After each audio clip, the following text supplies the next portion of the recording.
All right. Good morning. Good afternoon Good evening. and And welcome to all. welcome. It's nice to have you back, Henny. Thank you. To anyone who missed last week's webinar, we were missing Henny, but we found out you were tuning in, weren't you? Yes, I did watch the webinar and I sent the questions. Awesome. Yeah. Well, we didn't quite get to your questions. That's what Yep. today is going to be all about.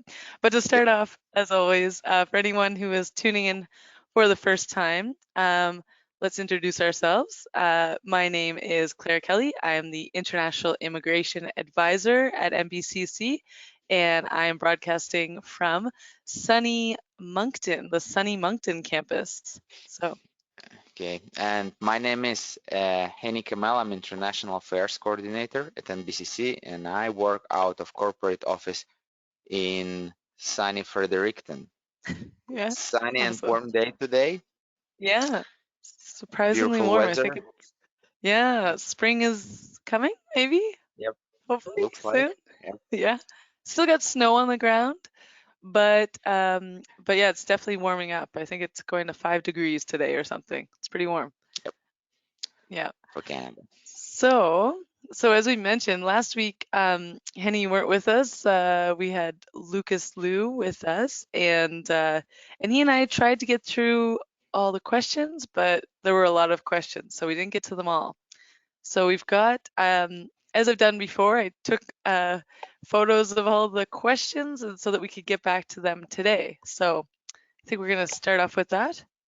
Yep. So that is agenda for today, guys. We just want to, because this would be our uh, last webinar in February, and we're gonna announce the new schedule for upcoming webinars. And please check our NBCC International Facebook page, and your emails will send you Yeah, invitation with new schedule. And we just want to, cover all the questions that you asked us in the past. And if you have more questions, you can type it in question bar, but please, maybe we will address this question. So we're gonna start one by one. that's Do you right. want to So we'll start, get to Claire? last week's question. Sorry. Yep. Do you want to start? Sure. Yeah. So you have a copy of the questions as well, Yes, correct? I do. Yep. Okay. So this first question was asking about a visa. So a student got a study and work visa. Is that correct? Both visa, studying and working.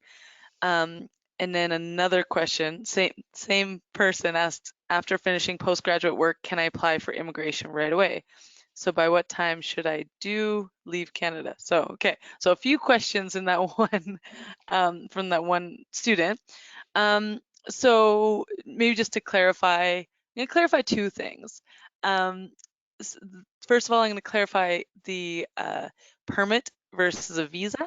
Okay, that's the first thing I want to just say is that these two, everyone, every student and staff, and even us sometimes, like often use the term visa to refer to everything that you need to come to Canada, but that's not necessarily the correct terminology. So to to clarify things, because my name's Claire, I would like to say that every student that is coming to Canada will require a study permit. Okay, every international student. If you do not have a Canadian passport, you require a study permit. That OPR. authorizes you, yeah, or yeah. So if you don't have a, that's good point, Henny. If you do not have a Canadian passport, or if you are not a permanent resident of Canada, okay, those are the exceptions. But anyone else in the world is considered an international student, and you will need to have a study permit. And a study permit, even if you said that if IRCC is, if you've applied for your study permit and IRCC has said you've got it, you don't have that study permit yet, actually. So don't worry, don't stress. But you will get it once you come into Canada. Once you come into Canada, if you've been approved for a study permit, you'll receive a piece of paper that says study permit, a bunch of information, new NBCC, your expiry date, all of that. Every international student will have a study permit. That needs to be valid every single day you are in Canada. It authorizes you to study. It authorizes you to be in Canada. But then a visa is separate, okay? not every international student requires a visa. There are many countries around the world that are visa exempt countries. So if you do require a visa, it's when you will be at one point, IRCC will be asking you to submit your passport, and they will put in a sticker in your passport, and that is a TRV. That's a temporary resident visa. Okay, so that sticker is what's called a visa, and then everyone else will get an electronic travel authority, an ETA. But you don't need to do that, and that's done automatically before you arrive, so it's all good. Um, Also, when you're applying for a study permit, if you do require a visa, there's no separate application. When you apply for a permit, you're also applying for a visa, so don't stress. Those are not two separate applications, okay? Um, but so the question, so that's just to clarify what a permit is. Everyone has a study permit. Some have study visas, okay? But I know everyone in the world calls these things visas. So just to clarify that. Second point is that the question was about a study, well, again, a study visa and a study or a work visa. So one thing to clarify is yes, these are also different. I will give a full presentation on working in Canada, but just the summary is to work part-time as a student, all you need is actually your study permit. To work 20 hours per week and to work full-time during breaks, all you need is that study permit. You don't need a separate work permit. Um, but most, I would say 95% of NBCC programs do have a co-op or a internship or a on-the-job training. It's called many different things, but if you're doing any of that work experience, that does require a separate work permit. Okay, so another separate piece of paper. And when you're applying for your study permit, in the application, it says, is a work experience part of your program? You check yes. You include your letter of acceptance. You can also include a work experience letter that is on our website, and we've included that link before. So, so if that's the case, and most of you it's the case, you need that separate work permit. That allows you to get that work experience. Okay, that is a separate permit that you'll need when you're in Canada. But we'll talk a bit more about that later. But just those are it's a bit of information to start with to hopefully answer that question, I think. And then actually the student asked, what about after graduation? And that's another work permit. That's a postgraduate work permit. And that you're only eligible to apply once you're eligible to graduate. So that's at the end of your program. So you don't necessarily need to be thinking about that yet. But okay, does that make sense, Annie? It does. It's deep. Okay, It's deep, and deep. I know, the the immigration deep is world of complicated. Yeah, it guys. is. But If that's you why I'm feel here frustrated, yep, you have to help Claire. clarify Yeah. things. Claire is going to clarify things for you. All right. Do you want to ask the next question that we've got? Can I have a look and study the lessons before I come so I can be prepared for the classes? It's a good question. It's a common question. There you And go. the short answer, yes, you can. The course is still in development for fall 2020, and the best things to just see what courses you're gonna take. I will share my screen right now to show you how to do it. So if we go, okay, can you see my screen, Claire? Yes, now I can. Yeah. So if you go to regular programs, let's say you study, I would say administrative professional. So you click your program and you go down, you go to the bottom of the program, and it says program courses, and it gives you the courses that you may take, and it says this year's courses are still under development and showing 2019 courses for the reference. So you will get the feeling what kind of things you're gonna study. So for example, introduction to business, and it shows you the description of the courses so you can see what kind of courses you're gonna take. My best advice for you, do not over analyze. You can see what courses you're gonna take And we under at NBCC we understand that study abroad is exciting and challenging, and will give you time for the adaptation. Don't overanalyze things. You can see it for the references. And when you're gonna get here, we will do orientation, and our instructor will lead you and make sure that you have a smooth transition from after you arrive here to your classes. So just focus on I would say study permits, prepare yourself, air tickets, what else, housing, stuff like that. Hmm. But for your reference, you can Yeah. also see the courses that might be available for you. Do you know when?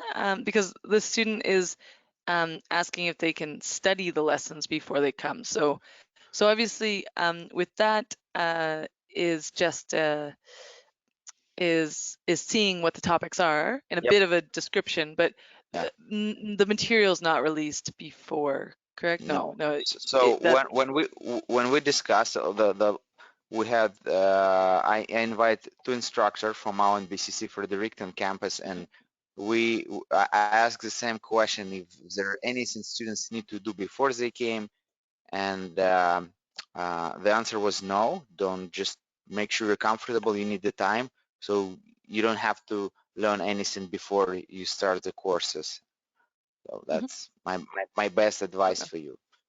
You can Okay. you can see the courses for references, but don't do any job before you come here, because it could change. The program could change and all the things. Hmm. Okay. Well, Okay, that's so I hope okay. That's this good. Yep. answered the question. Yep. Okay, Um, what we got the next question, next? which we kind of skipped over, was if I can't find a job after graduation in my field in Moncton, can I look for jobs in other states out of New Brunswick? What is the effect of it related to the immigration procedure? In order to have a higher score in immigration, should I work in New Brunswick? So again, 3 questions in one from that student. So I'm going to clarify one other thing, just a fun fact. Unlike the United States, we actually have provinces in Canada. We have 10 provinces, 3 territories. Um, but yeah, so if you can't find your job after graduation, so first thing I do want to clarify is you do not have to find a job before you apply for your postgrad work permit. So that's good news. You don't have to have that job before you apply for the permit. So you could apply for your permit, start looking for jobs. But yeah, if you don't find your job in Moncton or in Fredericton or St. John or Woodstock or Miramichi or St. Andrews, you can start looking outside of this province. For students who are studying 2 years, I would say you could also look in provinces in the Atlantic region, so Nova Scotia, Prince Edward Island, and Newfoundland, because those are also eligible for the Atlantic immigration pilot. So that's if you're gonna check outside of New Brunswick, I would start with those 3 provinces. And but yeah, how does this affect your related to immigration procedure and to have a higher score should you work in New Brunswick? What I would say is that if you find a job, if you've studied in New Brunswick and you work in New Brunswick, get a job offer in New Brunswick, that you'll have more options for the provincial nominee programs and of course for the Atlantic immigration pilot. So you won't have a higher score, let's say an express entry, but you will have more options because if you are if you find a job in New Brunswick, that means you'll have the provincial nominee programs available. Um, you'll have the Atlantic immigration programs available, and you'll have the federal immigration options available. So it just means you have 3 big options instead of if you move outside New Brunswick but stay in Atlantic, you'll have 2 options. If you move outside of that, you might only have the federal, or you can check out their provincial options. But Yep. yeah, so I hope that helps. Yeah, it's great. I just want to remind students that when you arrive here, you will see Claire at the campus, and That's right. she's gonna give you the presentation and talk a little bit more in details on the pathway from study to That's right. immigration. And That's yeah, right. and postgraduate work permit is basically open work permit, so you can work anywhere in Canada. Well, and the next question is also about a postgrad work permit. So if you study in a 1-year program and after finishing get another 1-year program back to back, shall I get a 3 years work permit. I never like to promise the 3-year postgrad work permit. Annie knows this very well. Yep. I never like to promise anything in immigration. Immigration is never 100%, Yeah, because it's not up but to us. Yeah. it's not up to us. I'm not an immigration officer, but what I can say is that there is a chance that if you study 1+1, they treat that as 2 years of study. And for 2 years, they generally give a 3-year postgrad work permit, but I cannot guarantee that. But what I can say is that even if you only get a 2-year postgrad work permit, that is enough time to figure out your immigration pathway.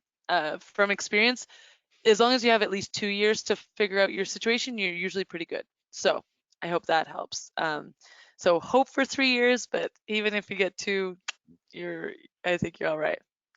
All right, what's next, Just Annie? yeah, just make sure because all students they ask me about this like I'm gonna get 1 year postgraduate work permit and I'm gonna study again and I'm gonna get another one. No, it's once in a No. lifetime. So yeah. Good answer. Yeah.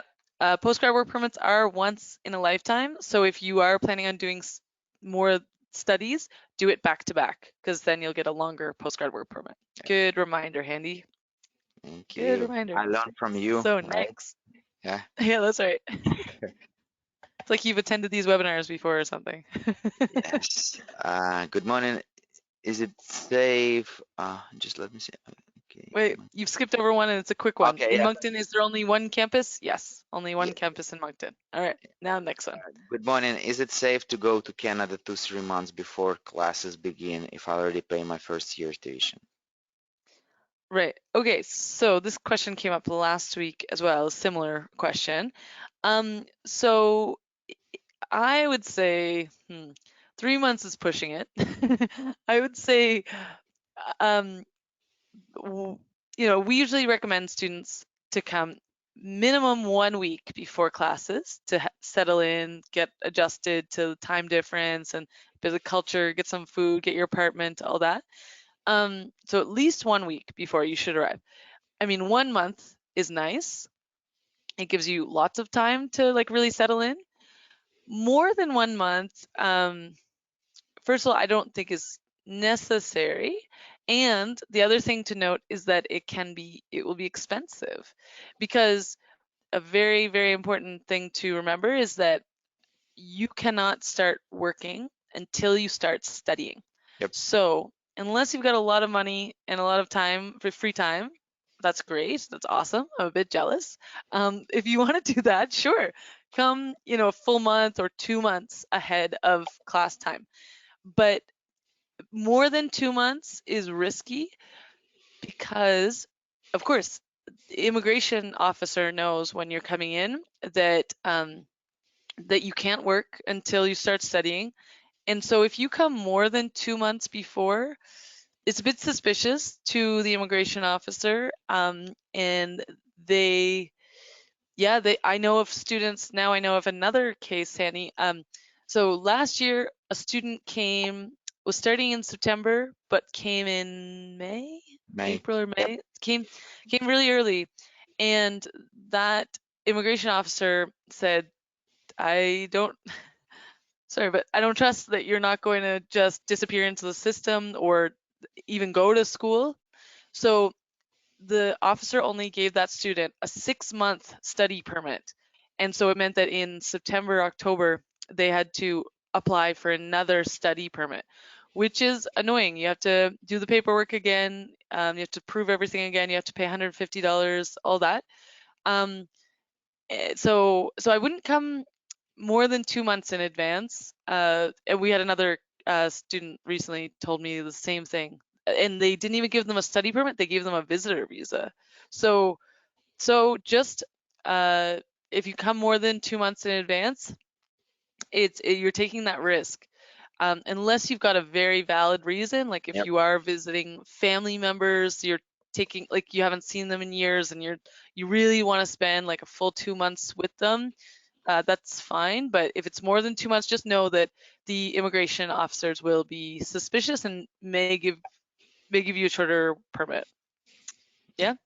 Great point. Yeah, Okay. the only I would say examples I know students came earlier because they have family here. So Yeah, if you come in early, make sure you have good reason behind it so we can explain the reason why you came earlier. And that's of right. course, it's up to immigration officer at the border. So Mm-hmm. different officer looks at things different, but yeah. That's right. Uh, Thanks for the please, webinar. Thanks for the yep, webinar. please can we have the link to this? Okay, thank you for webinar. Okay, so you can go and read the next question, Claire. Oh, it's another. Okay, I would like to know if it is possible to pay for your tuition in parts while you're studying. This is a question for you, Hanny. Example, pay sums of $2,000 Canadian every month while studying, or are there set dates where payments have to be made? It's a What do good we have? it's a Yeah, good Hanny. question. For now, we got now we have NBCC offers uh, payments by semester, so you can pay for one semester and in September, and you can pay for second semester in January. So they divide this amount even. So it's let me just I will share the screen again and show the Yep. student where they can find this information. So it's here. If you go at NBCC and check the uh, tuition, oops, wow,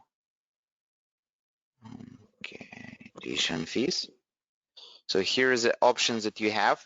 So it's $4,641 per semester. So we do not, NBC does not offer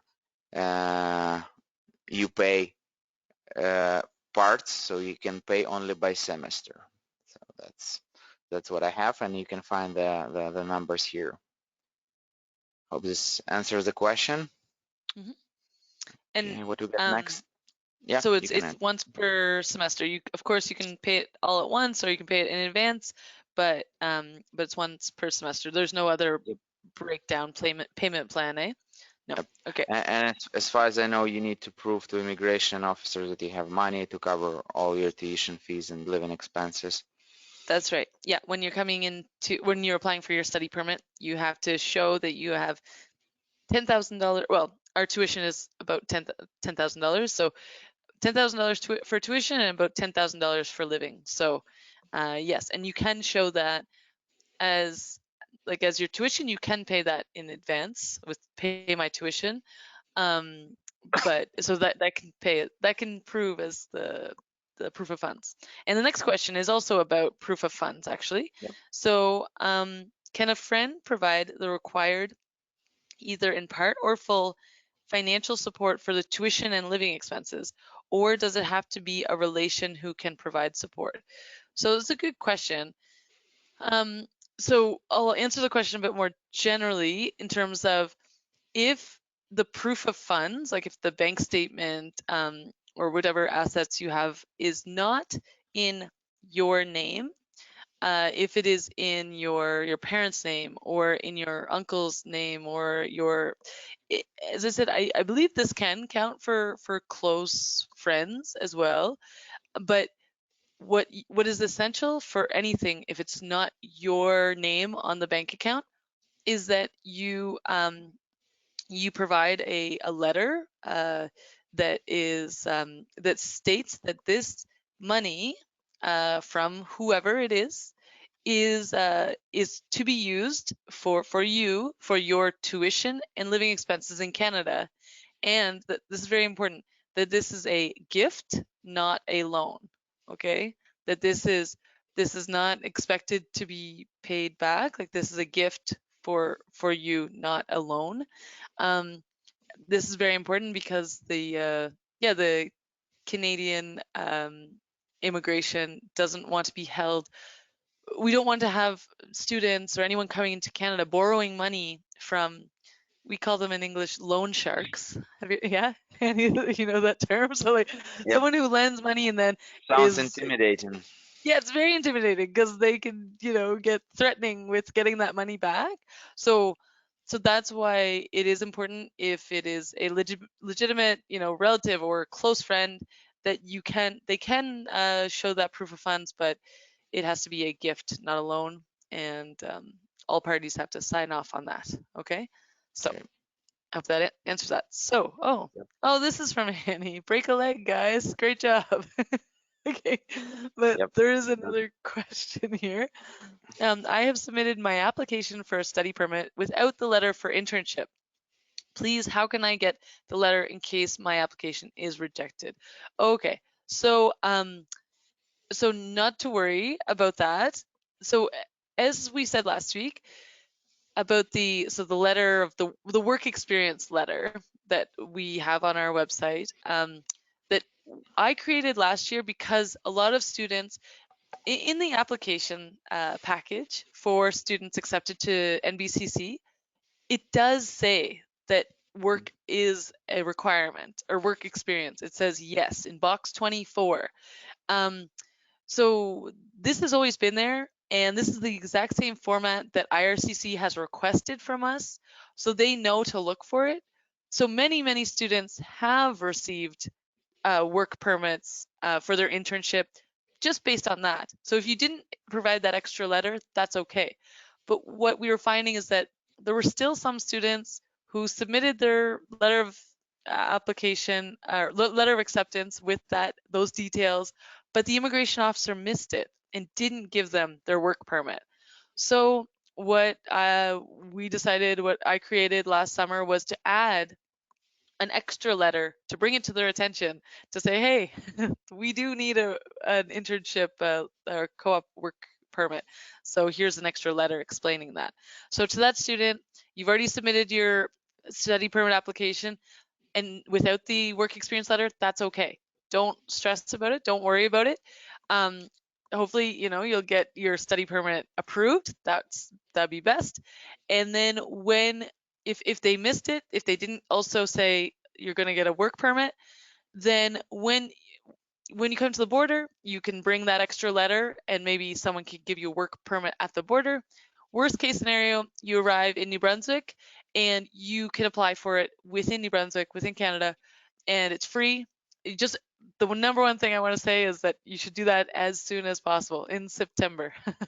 Yep. Because I've had some students who have been cutting it close in the new year. So does that make sense?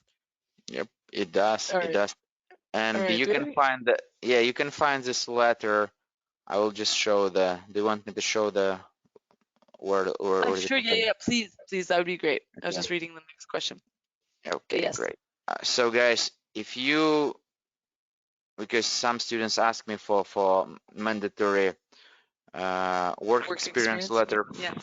from NBCC, if you can go admission on nbc.ca, admission and finance, you click the visa, and you click resources, and here, somewhere here, At mandatory the work third one. experience Yeah. at NBCC. So that is the letter that you Yeah. might need in case if immigration officer did not issue you a study permit. So at the time when you enter Canada, you can remind the immigration officer at the border that you need work permit as well, and you can present this letter in case if you Yep. don't get it with your study permit. However, as Claire mentioned it's already in your letter of acceptance, box 24. It states that work is part of your study. So I I don't don't know know. why it's not coming up.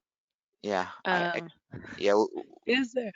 I had this issue. Annie, can you open up um Explorer? I had the same issue with Chrome yesterday.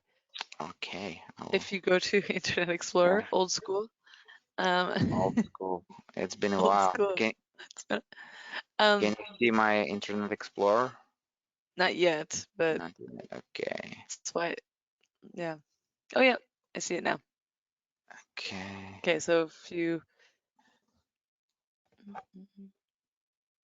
let's contact IT, because yeah, I thought it was just my computer yesterday. So if you go up, mandatory work, yep, and Here you go. ta-da, there we go.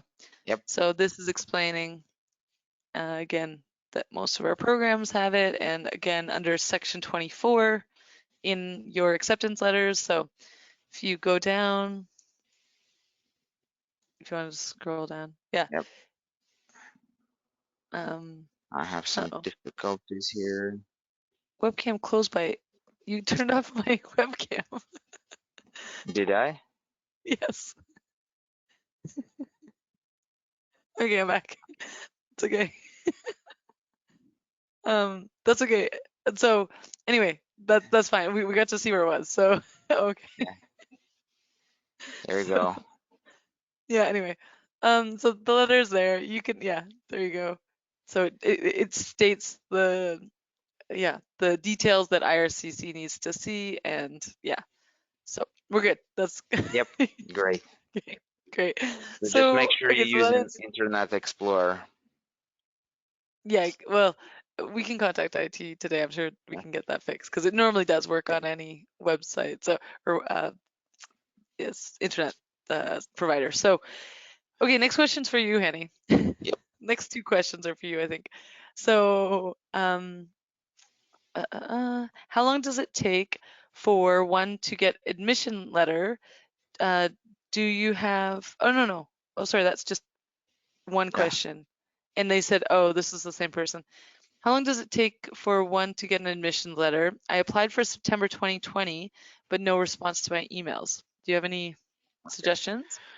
So usually you apply via accounts, and it will take around 4 weeks to evaluate your application. So you will receive a letter from NBCC admission office within 4 weeks, with hopefully with letter of acceptance. I cannot discuss, your situation live, but if you'd like to request more detailed information, please message us at NBCC International, our Facebook page, NBC International, and I can look a little bit deeper into your case. But usually it will take, the persistent time right now is around 4 weeks. Yep. Awesome. Good. Okay. And do you have a daycare in the campus, Moncton, or nearby? Unfortunately, we don't have a daycare on campus. Um, I would love to see that actually. I think we should, because we have a early childhood education. I think we should have one. But it's not here yet. But there are certainly daycares nearby. I take the bus into campus every day, and I pass a few on the way. So yes, there are daycares nearby. Um, Okay, so we've got one, two, three, four more questions, okay? Yep. And then we'll get to our live questions. So I have experience in HR from the years 2015 to 2017. If I do a postgraduate certificate in HR, will I be able to use that experience, yeah, to apply for PR with that experience? Okay, so just like Hania said, I can't speak to any exact case. Same with immigration. I don't know your full background. So I can't assess whether or not you'll be eligible for PR, but I can say that yes, if you have relevant work experience and you're going to apply for a job in that field, yes, it will count. International experience in the field of your job offer will count. As long as you're able to get a letter from your employer that said the job duties that you did that line up with the job you're going to get here. So yes, the work from your country can count if it lines up with the job offer you get here. Okay, Um, great. it's good, yeah. Yep. And I have experience. Oh no, that's the same question. Yep. Okay, you talked about depositing some money in Canadian bank. Oh, please again, how this works. Okay, do I have to do that before applying for my study permit or after? Okay, so last week, actually, Henny, you missed, or maybe you watched it. I started off the webinar by talking about the Student Direct Stream, SDS. Um, and so for that SDS stream, it does require that you put $10,000, 10,000 Canadian dollars into a Canadian bank, and you get a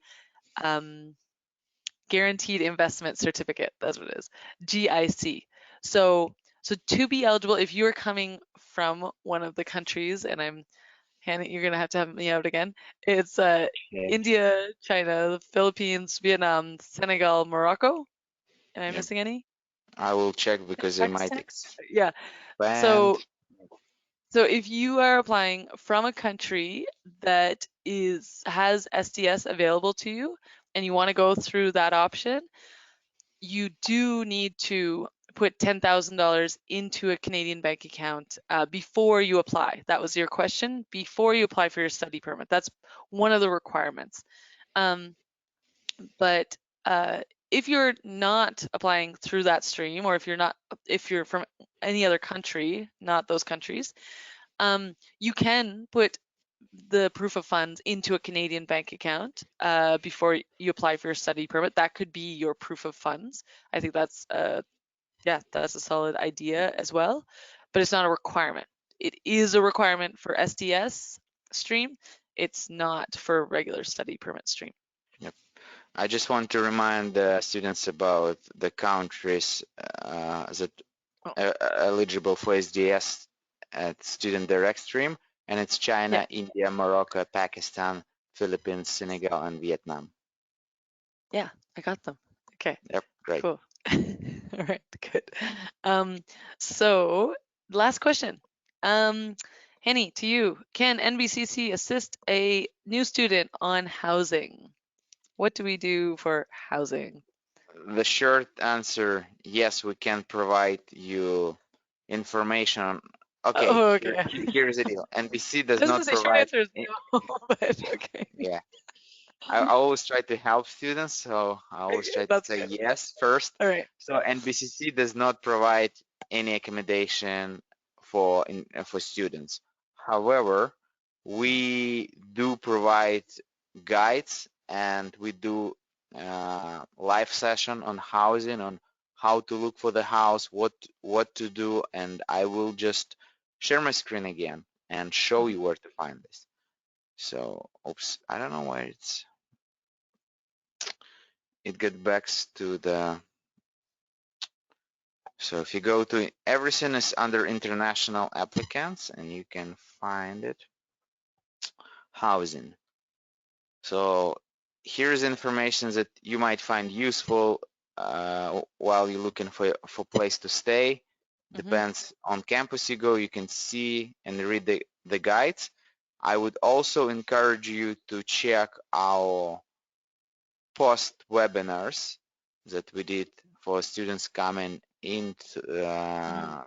coming Yep. for fall 2019. That's Here's right. per We have our a. webinar, and you can find the You list can find of. us Yeah, you can find us, and one of the on webinars was specifically for housing. for So housing. Yeah.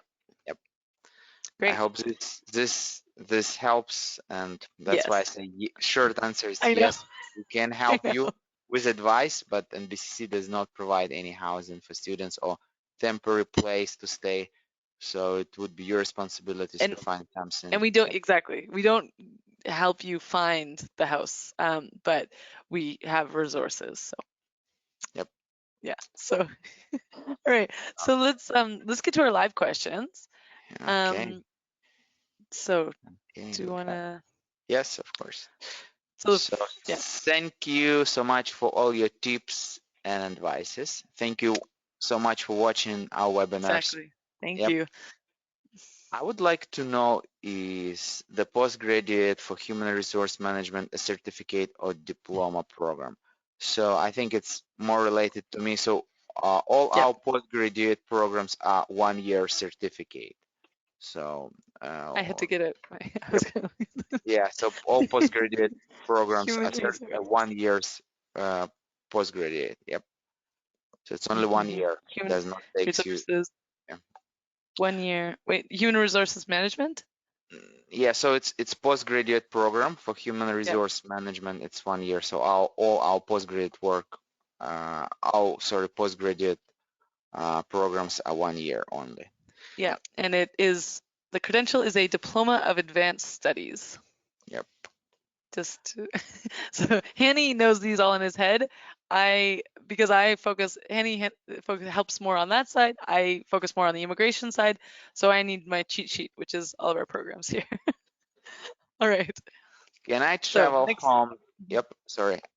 yep, Can I travel home during the winter break, December 2020? yes, you Yes, you can. can. Um, we've got about 2 weeks off break, and so that's enough time to travel almost anywhere. The one thing you'll need to make sure is that you remember how I talked about your study permit and visa. Your study permit needs to be valid every single day you're in Canada. Your visa, your temporary resident visa, needs to be valid when you enter Canada. It's like your ticket in. So you just need to make sure that that is still valid for your re-entry to Canada. So if you're going to leave Canada, you need to make sure that the visa is valid to come back into Canada. But yes, I always get students to put. We'll talk about this more about your pre-arrival, your entry to Canada. It's in the webinar, but like put together your package of what you should have when you come in to Canada every time. So kind of like your letter of acceptance, your permit, your visa, your passport, like your proof of funds. Like those are things, and even a bit about your program if you're feeling unsure, like if you feel nervous. So kind of put that package together, and whenever you leave Canada and come back in, have that, because you never know what the immigration officer could quiz you on. So Yep. yeah, okay. Is it easy to rent a room, and how much is average cost for a room? Is it easy, Claire? Hanning's asking me because I am a renter. I have lived all over New Brunswick. And as I have said in other webinars, it really depends on which community you're going to. So, and we know this from students as well. So I think we'll be upfront saying that it is, let's say it's a bit it could be cheaper, but it's a bit more challenging to find rooms in the smaller communities. So Miramichi, Woodstock, and St. Andrews, they are smaller communities, so it's a bit more challenging to find those rooms for rent or apartments for rent, because it's just a smaller community. We're trying to work on that. We're trying to build up our relationships in the community, trying to promote to community members to say, hey, have you got extra rooms in your house? Like we've gotten creative because we've had a lot more international students come into those campuses. But but for the bigger cities, Moncton, St. John, and Fredericton, it's a bit more straightforward. It's a bit easier, but it's also a bit more expensive because they're bigger cities. Um, so for example, should I give some examples, or Yeah, just should I average tell the you what I've paid for my residences? I would say like if you're looking for a room within an apartment, or that can range anywhere from $300 to $500 or $600. Okay, so that's for a Canadians. Yep. room. Yeah, so that's living with others, and you're just renting a room. It could be anywhere from 300 to 600, really, really on that scale. If you're looking for a one-bedroom apartment, um, I mean, I was really lucky in Sackville. I had a one-bedroom apartment for $530, but I don't think you can find that most places. Most places, a one-bedroom apartment would be at least $600 to $1,000, I'd say. It's about between there. Does that make sense? It Yeah, does. so that's And about right. Yeah. when we told dollars, we mean Canadian dollars. We don't. Canadian, always in Canadian Yeah, dollars. yeah. We're not the same country as the US. It's not US dollars. We're not Australian We don't dollars. have No. states, and yeah. No. All right. So this is a question for Okay. you. I'll read it off to you so you Okay. can answer it. Good Yes. morning. I sent my transcript via courier and it was delivered. Should I expect to get acknowledgement of receipt of transcript, or just wait for acceptance or denial? How long does that typically take? You should wait until our admission office will send you, hopefully, a letter of acceptance. They will not send you the confirmation of receiving your documents. The only email that you will receive as soon as you apply for the program, admission office will issue the letter saying thank you for your application, and if they need anything else like documents that you mentioned it, they will let you know in this letter. And as soon as you send your documents and it says in your tracking that these documents has been delivered, you fine, just wait until our admission office will get back to you. And as I said, it will take around 4 weeks to get answer from our admission office in regards to your application. Okay. I hope this Okay. helps. Another question for you, I believe. So if a certain program is not available for international students, is it possible to open it to international once that's not filled by locals, and when? It's a good question. It is a good question, and the short answer, probably not, because if the program is not open to international students, there is a not always reason about the seats available, but there is some reasons, and it has to do with certification and all that stuff.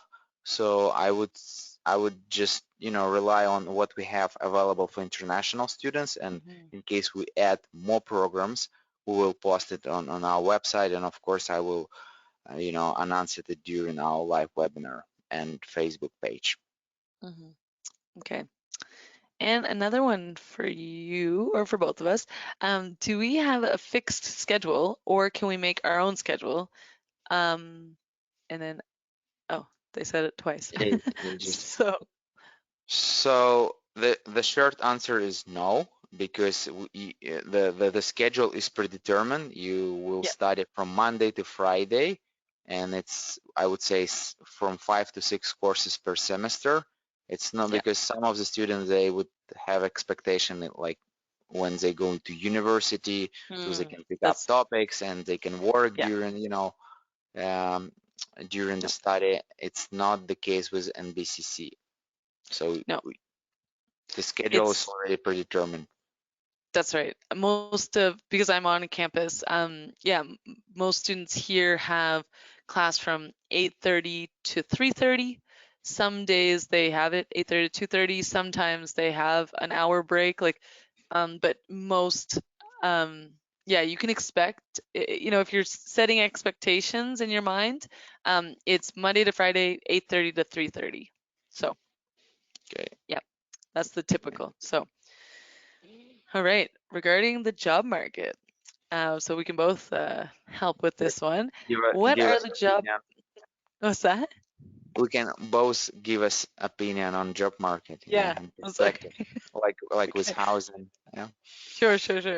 So, regarding the job market, what are the job prospects like? My husband will be coming along with our 6-year-old, and he is very concerned about this since he would be leaving behind his job.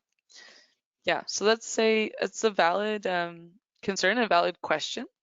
Again, I would say, Annie, just to start this off, it definitely depends on the community again, and it depends on what field of work your husband is has worked in and is planning on working in.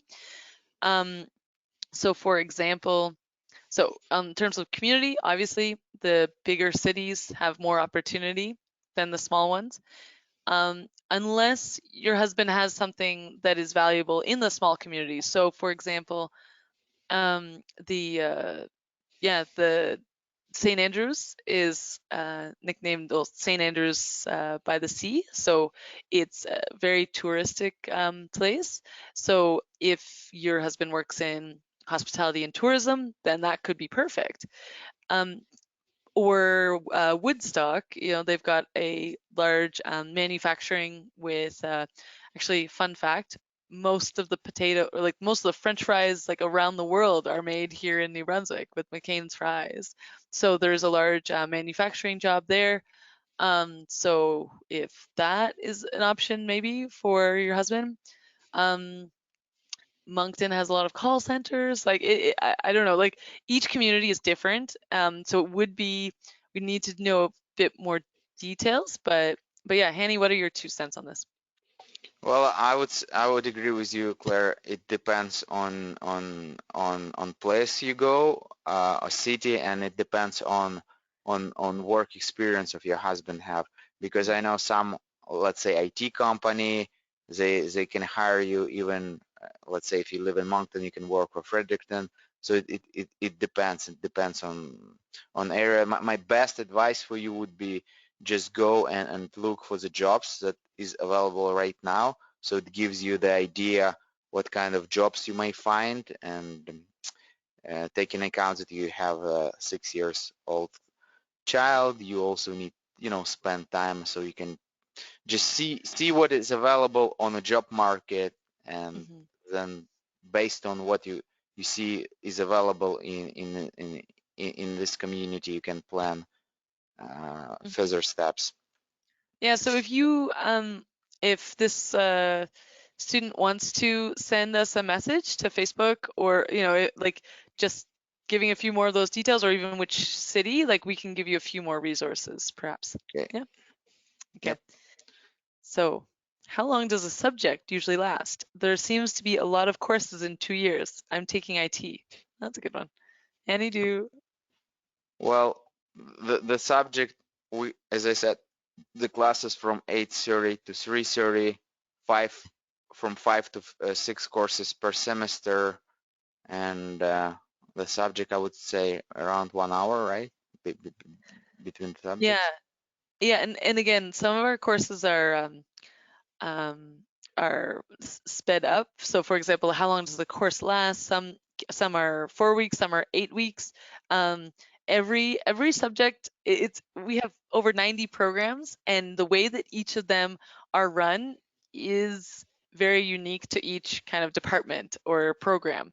So it's hard to give a really good answer on that because each program is unique. So yeah, so like I Yep. was looking at the accounting schedule yesterday, a student was showing me, and yeah, so they have 3 subjects that are covered over 4 weeks, and then another 2 subjects over 8 weeks. So like it really depends, and it's varied. So yeah. Yep. So the next question, asking about express entry.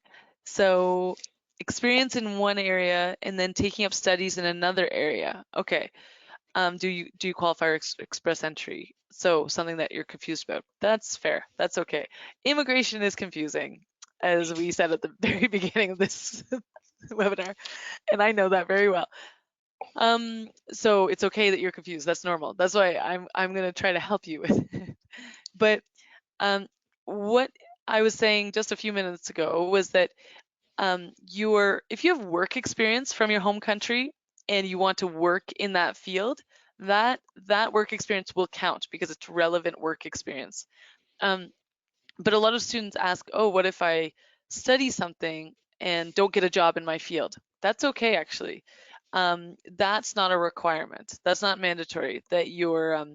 So if you're studying, I don't know, HR and you actually end up getting hired in a restaurant, like if as a cook, like or a server, like those are two completely different. That's okay. In New Brunswick, uh, and for the express entry and the pilot program, those are not requirements. I know that some students might get confused because I think Manitoba and Newfoundland have programs where you have to get a job in your field to qualify. In New Brunswick, that's not the case. But for your work experience from back home to count, for certain immigration programs, some provincial programs, and for the pilot, it has to be relevant work experience. So as I said, kind of difficult to assess your case over a webinar, but Express Entry does also have any if we're sending out links later at some point, or maybe we can include in the webinar, Yep. I will provide an Express Entry points tool because you can easily calculate how many points you have in this wizard. I've been using it a lot with students, so I could include that in the links. Yep. Okay, so we've got 5 minutes, but this is our last webinar, so I'm just wondering if maybe we can Yep. um, Works for me. go over, except, okay, can you answer the next couple questions. I've got to tell my assistant to the student that I'll be 10 minutes late if that's the case. Okay, it's it's Okay. it's more related to visa because Oh, okay. Hello already get an acceptance letter from NBCC, but my question is, most of a consultant in my country, India, does not file the study visa for Canada due to having the lower IELTS score. I have 5.5 bands in two modules. Could you suggest me the possibility of getting visa with 6 bands with 5.5 in two modules? Already financial capable and meet the academic profile. So as Okay. I understand, yeah, just from NBCC perspectives, if you got overall 6 with no lower than 5.5 in each model, you do meet our English language requirement from immigration perspectives, Claire. I think it's Yeah. related to SDS. Yeah. So STS are the only ones that have strict English language requirements. Technically, and I say technically because immigration officers still tend to give out refusals for this reason. But technically, as long as you meet our English requirements for NBCC, that should be sufficient. But unfortunately, I have seen this happen. But technically, by the programs related, STS is the only one that requires you to have certain IELTS. Regular study permit doesn't. So, so that's why I'm shaking my head and saying, well, you shouldn't be refused for a lower IELTS if you meet our standards. But yeah, you can. I don't know. I don't really know what to suggest for that case. That case really frustrates me, other than taking it again and trying to do better. That's yeah. So next, because we're going to try to speed through these. Yep. Apart from that, NBCC will provide accommodation for a week because it is easy to tell visa officer about accommodation. No, we do not provide any accommodation. Um, we require that you find your own accommodation. But as Hanny and I have said before, yeah, definitely, even if you don't have an apartment set up, get an Airbnb or a hotel for the first week, because you will need to have an address from Canada to arrive in Canada. So at the border. And you just can provide the address of your temporary stay, like I did when I came. I did uh, rent Airbnb, and I just provide, because immigration officer will ask you the address of the place where you stay, and so you just can provide the temporary uh, That's right. uh, If I place of already stay. exhausted my 20-hour work hours within the week, can I still work on campus with unlimited hours? Yes, you can actually. So you can work 20 hours off campus, that's maximum, but on campus work is unlimited. But to be upfront, there's not much on campus work, but yes, you can add those together. Unlimited on campus, 20 hours maximum off campus. Yep. As an international student, it's very hard to know about the area and accommodation. For that, NBCC has helped us, like me, providing accommodation at least a week. Okay. Um, I don't know if that's a question or comment, or, Yeah. I mean, so we've got resources, but we don't, Yep. yeah, set you up with any accommodation. We have resources that explain you the area and how long does it take you from one place to other, and let's say how far is the grocery store, and it gives you the good insight on so you can plan strategically on renting the That's accommodation. right. And regarding on-campus jobs for international students, what kind of jobs do they do? Are there Saturday and night shift jobs available? So for NBCC, I don't think there are Saturday or night shift jobs. I think typically it's like student tutors, um, maybe the cafeteria or library, or um, as I said, there aren't too many. Um, there are some, but not too many. They're mostly those that I've just mentioned. And can some of the money be in my husband's account? Okay, so I'm assuming this is for the, yeah, proof of funds. So yes, but again, if it's a joint account, that's fine. If your name is also on it, that's fine. You don't need to explain anything. If it is just your husband's account, you do still need to write that letter saying that this is a gift for your tuition and living expenses. Yep. is there a possibility of tuition fee increase of the following year? Does tuition fee increase yearly? Henny, you've been here longer than I have. Yep. What? So the short answer is yes. The tuition fee is subject to change at every time, and it did increase in the past. I'll be right So back. yeah. So I'll give you the example from the last year. So last year our tuition fee was $9,100. Now it's $9,282 per year. So it just increased over the year for 182, but it does not mean it doesn't mean that it won't increase in the future. It's increasing every year. I cannot tell you how much it would be, but it may increase in the following years. Okay. You Yep. got tuition increase done? Yeah. Yes. What is the grading system in NBCC? How are grades determined? Quizzes, exams, projects, thesis, class attendance, class participation? That's, Good question. yeah. And we will do orientation when you arrive, and we will explain this a little bit in more details how everything this works. Because as Claire mentioned, we have more than 90 programs, and it could be different from That's program right. to Class program. rec. Yeah. Good morning, Hanny and Claire. I had the letter of acceptance, paid the good morning, paid the reservation fee just in case I needed to move my studies to September 2021.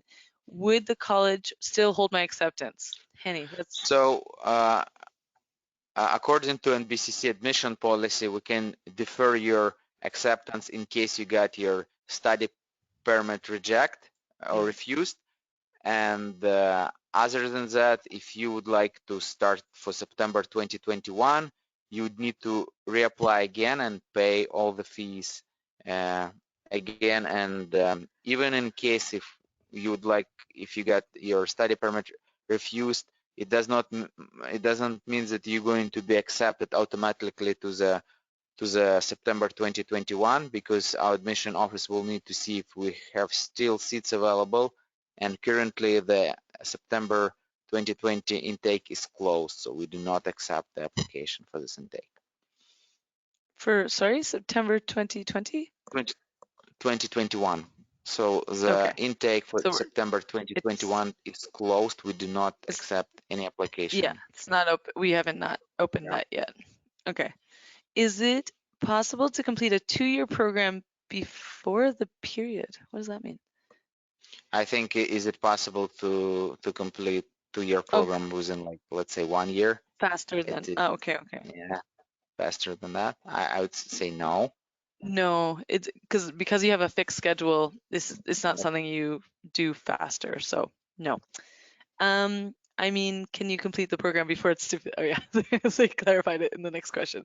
So no, because it's not really going at your own pace. It's going with the pace of the instructors and assignments and your class. So Can I change my also, study program, like from business administration, marketing to culinary arts?